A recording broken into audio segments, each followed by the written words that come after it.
cool show on this week's Tuesday 10 Talk. I am talking about everybody's favorite Christmas movie. No, I'm not talking about Die Hard, but that is a Christmas movie.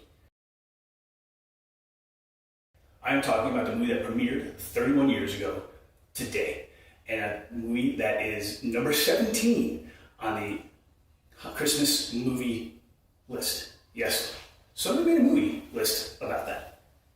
I'm talking about the movie that is the third in a trilogy, with the first being A Family Trip to Wally World, the second being A Family Trip to Europe. If you haven't guessed by now, yes, I am talking about the third movie in the Griswold Family Vacation movie. This time, they stayed at home for Christmas vacation. Now, as you sit back and you decide where to slot that in this year between the Hallmark movies and those fun holiday Christmas old-time cartoons, let me fill you in with some behind-the-scenes fun and knowledge so that when you're sitting around the campfire and the Christmas cookies, you guys can share and talk about it. Come on.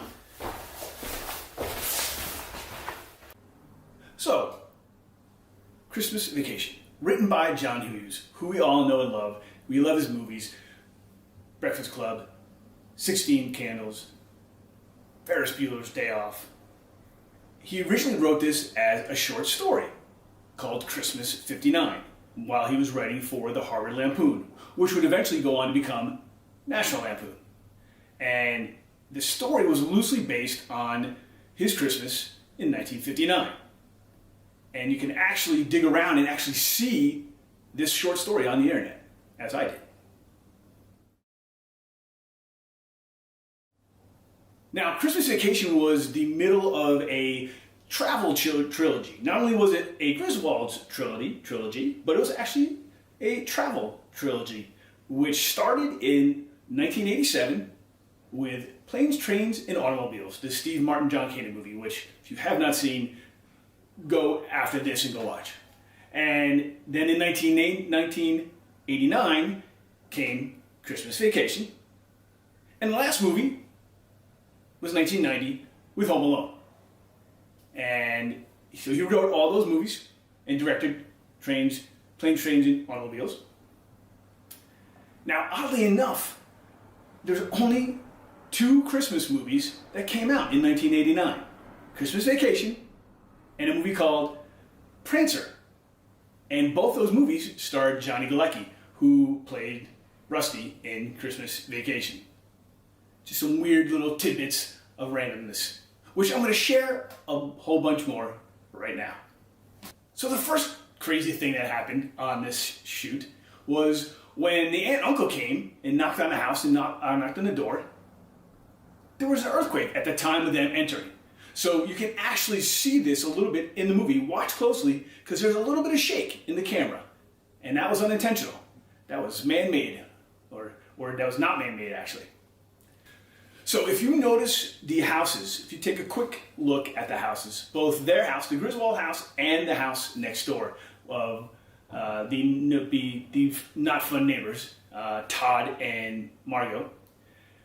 The Griswold house is actually in the TV show Bewitched, and the Todd and Margot house, that was the house where the Murtaughs lived for all of the Lethal Weapons movies. Yes, so you can imagine and surmise that this lot was actually the back lot of Warner Brothers. And very much easier to shoot there, and especially when they shot this movie in the summertime, not the winter. Fake snow and all. Now, Christmas Vacation marked the final film of Mae Questel, who was actually the voice of Betty Boop. And she passed away shortly after this movie. But nonetheless, she gave us one heck of a funny way to remember her by, if you didn't know she was Betty Boop. Now, most of you probably saw this if you look closely enough, or you got the gag, but watch next time you see this, when the SWAT team comes barreling through the house and scares the living crap out of the family. Beverly D'Angelo grabs Chevy Chase in his crotch area. Now, this was improvised by her. And since nobody said anything the first take, she kept doing it upon further takes, and thus ended up in the movie. And so if you caught it, good. If not, we'll watch it next time.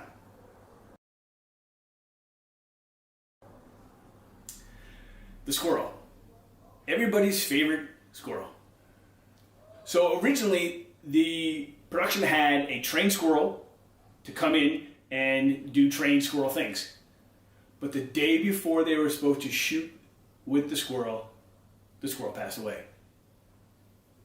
As squirrels do.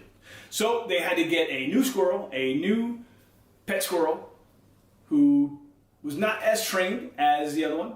And so some of the antics and the craziness that happens was a little bit unplanned. But can you really plan anything with a squirrel? Especially in a cat in the house?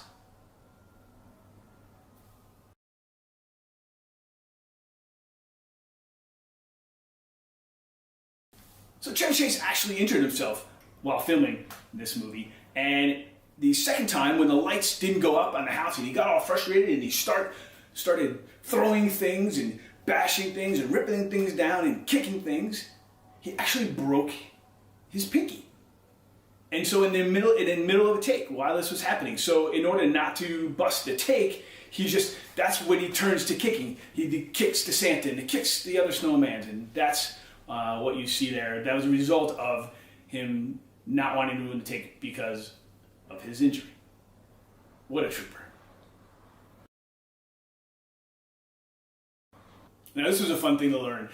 So when they get the mail, when the mailman comes, the delivery guy comes, and he gives Clark what he thinks is going to be the letter about his really big bonus, and it turns out to be what it is, just in case you haven't seen the movie, I won't spoil it, but I will say that his rant afterwards, when he finds out it's not what he wants, when he goes in that what seems to be a 2-minute long tirade of expletives and adjectives, so that he could get through the whole thing in one take and not have to cut it up. You see the shot from the cast's point of view, the family's point of view, and they were all around their necks wearing different words, so he could look at them in succession and read off the words and get the lines right. Sometimes you got to do clever things to hit those punchlines, and that's what you see there. And when his eyes are darting around, he's actually reading those words.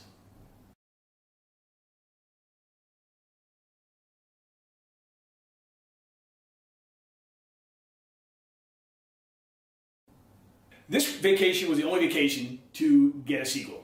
And because of the success of Christmas Vacation, became Christmas Vacation 2, as sometimes happens, even though John Hughes was not a fan of sequels. Now, he wasn't involved in this much, but Randy Quaid was, and it became a story about him and his family going off and getting sent to a tropical island and the craziness that ensues there. Straight to video, I don't think many people saw it. Probably maybe a third of the people that saw Christmas Vacation saw this one, rightfully so. That's why you don't always make a sequel to a really good movie.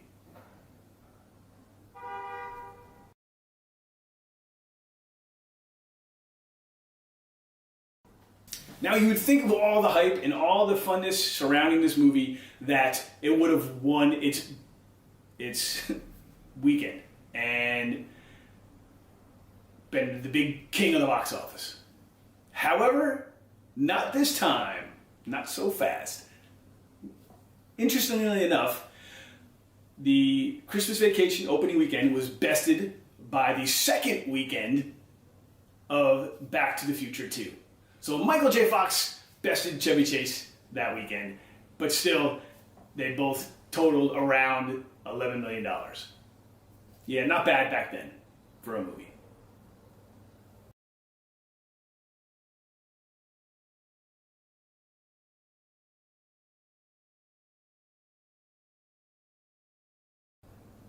Now, oddly enough, this Christmas movie, we never get to see Christmas. The movie ends on Christmas Eve. So you're left wondering what the Christmas was at the Griswolds. And maybe even Christmas over at Todd and Margot's after the house was kind of demolished. They probably just went to an expensive hotel. But what did the Griswolds do? We'll never know. Unless somebody makes a new sequel and it's a dream sequence or a flashback. Well, I hope you've had a good time just kind of rehashing this one and learning some new tidbits about one of the greatest Christmas movies, in my opinion, that you can watch with your family. And a lot of fun, very funny, never gets old, and you find something to laugh about every time you see it. Okay, maybe that's just me, but I do. That's all for this week, and I hope you have a great start to December, and I hope you have a great rest of the week. This has been Tuesday 10 Talk, and I'm your host, Scott Foster. We'll be back for another one. Christmas vacation, Christmas vacation, Christmas vacation. You're so glad it's Christmas vacation.